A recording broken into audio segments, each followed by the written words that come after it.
ครั้งที่แล้วนะครับก็สำหรับท่านที่ไม่ได้ชมรายการในตอนที่แล้วก็ขอแนะนำตัวอีกครั้งนะฮะผมพรชัยเหลืองอภาพงศ์นะฮะก็เป็นเมื่อก่อนเป็นอาจารย์นะตอนนี้ไม่ได้เป็นเกษียณราชการก็เลยมาเป็นงานแบบเขาเรียกว่าใช้ความรู้ให้เกิดผลนิดหน่อยแล้วพูดถึงวัชพืชนะฮะที่เราต้องกำจัดเนี่ยก็ครั้งที่แล้วเนี่ยผมพูดว่าเราก็ต้องมีการใช้วิธีการกำจัดให้ถูกต้องเราก็ใช้สารเคมีนะฮะพูดตรงๆแล้วกันแต่สารเคมีที่เรียกขึ้นเนี่ยมันเป็นสารเคมีอินทรีย์นะฮะเขาเรียกว่าออร์แกนิกเนี่ยแต่มันไม่ใช่ออร์แกนิกอย่างที่เขาพูดถึงออร์แกนิกที่เกิดจากการมันเป็นสารเคมีที่ผลิตในห้องปฏิบัติการเขาเรียกว่าการสังเคราะห์เพราะในเกษตรอินทรีย์นี่มันใช้พวกนี้ไม่ได้หรอกครับเพราะเขาถือว่าเป็นสารเคมีที่สังเคราะห์ด้วยก็เลยอยู่คนละมุมนะอยู่คนละมุมกับเกษตรอินทรีย์นะฮะถ้าเกษตรอินทรีย์ก็คงใช้จอบใช้เสียมใช้มือถอนเอาหรือใช้สมุนไพรก็ว่ากันไป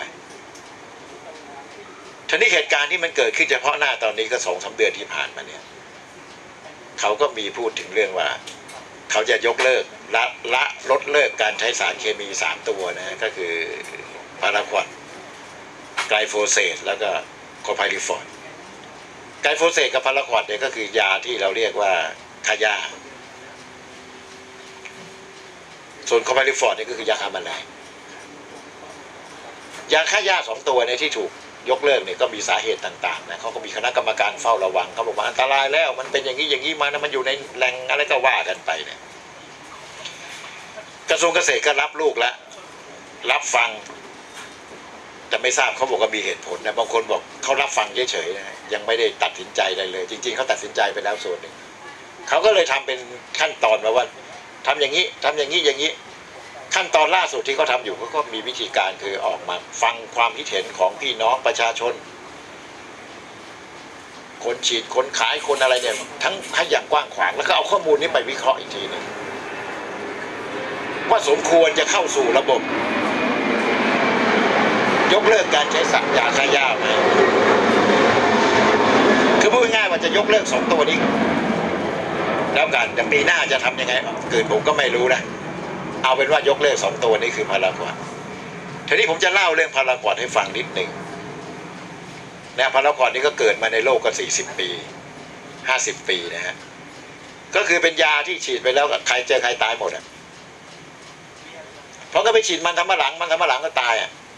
แต่พอทำไมเขาใช้มันในมันสำปะหลังได้ไหมเพราะเขาฉีดไม่ให้โดนมันสำปะหลังเห็นไหมเขาก็ฉีดในระหว่างร่องฉีดในข้าวโพดเขาก็ฉีดไม่ให้โดนข้าวโพดถ้าฉีดแล้วโดนข้าวโพดตายแล้วคนจะไปกินข้าวโพดได้ยังไงนะฮะเพราะข้าวโพดมันก็ตายไปแล้วเพราะฉะนั้นที่มีคนบอกว่าฉีดแล้วไปกินข้าวโพดแล้วมีสารตกค้างในข้าวโพดเนี่ยผมว่าอันนี้ต้องพูดเรื่องอื่นนะฮะอาจ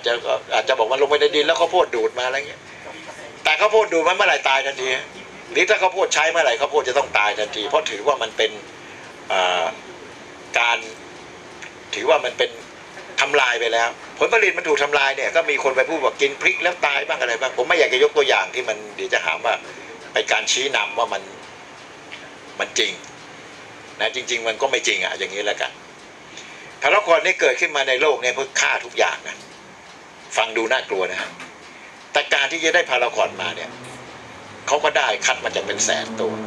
ไอ้ตัว100,000 ตัวที่ได้พาราควอดมานี่นะฮะได้มา1 ตัวเนี่ยก็สุดยอดแล้วใช้ห้องปฏิบัติการใช้นักสารพัดนักนะฮะนักวัชพืชนักพืชนักสัตว์นักปนมาแล้วนักสิ่งแวดล้อมนักอะไรฮะนักมนุษย์นักอะไรสุขภาพนักสุขภาพเพราะนั้นวันนี้เนี่ยพอได้มาก็ต้องจดทะเบียนทีนี้คนที่ขึ้นทะเบียนได้นะฮะก็คือคนที่ผลิตเขาก็เรียกว่าจดสิทธิบัตรเคมีเกษตรเนี่ยนะเขาให้ใช้6 ปีแปลกดีไหมเขาไม่ได้ใช้ตลอดชีพนะอันนี้ไม่ใช่ลิขสิทธิ์นะฮะเรียกว่าสิทธิบัตรใช้ไป6 ปีเนี่ยคนอื่นสามารถจะทำได้เพราะฉะนั้นวันนี้ก็จะมีบริษัทในจีนในอินเดียเนี่ยนะผลิตสารตัวนี้ขึ้นมาเป็นโรงงานผลิตยกเว้นประเทศไทยนะยังไม่มีการผลิตนะแต่เรามีการมาปรุงแต่งแล้วสั่งสารมาเนี่ยแล้วมาปรุงแต่งแต่ต้นตำรับที่มันผลิตสารพาราควอดจริงๆเนี่ยมันอยู่ที่โรงงานที่ต่างประเทศโรงงานประเทศไทย ยังไม่มีใครทำอาจจะเป็นได้ว่าเขาไม่ทำด้วยหรือทำไม่ได้ก็ว่ากันสารพาราควอร์ดนี่ถูกใช้มากติดอันดับในประเทศไทยเพราะเจอใครฆ่าหมดแล้วมันฆ่าแบบชาวบ้านเรียกว่ายาไหม้นะฮะคือฉีดไปแล้วไหม้หมดฟังดูน่ากลัวนะฮะน่ากลัวมันฉีดแล้วไหม้ชาวบ้านก็เรียกยาไหม้ฉีดไปแล้วในพรุ่งนี้เช้าหรือบ่ายๆเดินกลับมาก็ตายแล้วย่าตายแล้วผมก็เปรียบเทียบเสมือนเอาไฟไปลนมันอะเอาง่ายๆนะฮะเอาไฟลนมันเอาอะไรเดียเอาน้ำกรดไปราดมันคล้ายๆกันแต่ตัวนี้ไม่ใช่น้ำกรดทีนี้เขาใช้ตัวนี้ในกิจการอะไรเขาก็ลดปัญหาการแย่งขันปุ๋ยผมจะไม่บอกแย่งธาตุอาหารนะฮะในพืชหลายชนิดเอาอย่างนี้นะในหลายชนิดพืชที่ใช้มากๆเลยเนี่ยหรือว่าใช้กันจำเป็นก็ยางพาราครับยางพาราก็10 กว่าล้านไร่ปาล์มก็เป็น5-6 ล้าน2 ตัวนี่ก็ใช้เข้าไป20-30 ล้านไร่มันก็จะทำให้หญ้าเนี่ยตายโดยเฉพาะตอนขึ้นใหม่ๆนะฮะตอนที่ยางขึ้นในช่วง6 ปีแรกหรือปาล์มขึ้นในช่วง3 ปีแรกเนี่ยเขาก็จัดวัชพืชมันนั้นไม่โตถ้าเราอยู่ในห้องนี้นะฮะเราคุยกันในห้องรายการเนี่ยเราบอกก็อย่าไปกำจัดมันเลยหญ้าขึ้นเราโคนปาล์มก็ทิ้งไว้ดูสวยงามดีทำไม่ได้ฮะคือไม่ทำไม่ได้อย่างนี้ดีกว่าไม่ใช่ทำไม่ได้คือไม่ทำไม่ได้ต้องทำแต่ส่วนจะใช้พลาสติกคุมผมก็เคยทำนะฮะใช้สแลนมาคุมโคลนต้นนะใช้พลาสติกมาคุมนะแต่ต้นทุนจะสูงกว่าแล้วก็มีปัญหาอย่างอื่นมาทีนี้ผมถามนิดนึงว่าพี่น้องที่ใช้พาราควอร์ดเนี่ยนะที่ใช้กันประจำอยู่เนี่ยก็มีคนไปพูดว่าถูกหลอกให้ใช้บ้างถูกบังคับให้ใช้บ้างหลงผิดบ้างไม่ฉลาดบ้างนะพูดอย่างนี้เลยนะฮะดีนะจริงๆคำว่าไม่ฉลาดนี่มีคำหนึ่งนะก็คือโทษเกษตรกรก่อนมีอะไรก็โทษเกษตรกรวันนี้ลงไปในแหล่งน้ำมีปัญหาว่าน้ำเนี่ยมีสารเคมีปนเปื้อนเกษตรกรเห็นไหมฮะปลาตายเกษตรกรกินยาฆ่าตัวตายน้อยใจแฟนกินยาฆ่าหญ้าจริงๆไม่ได้กินยาฆ่าหญ้านะฮะถ้ากินยาฆ่าหญ้านี่ปู่อยู่ไม่ได้หรอกนะฮะเพราะว่าเขาต้องกินยาฆ่าแมลงถึงจะตาย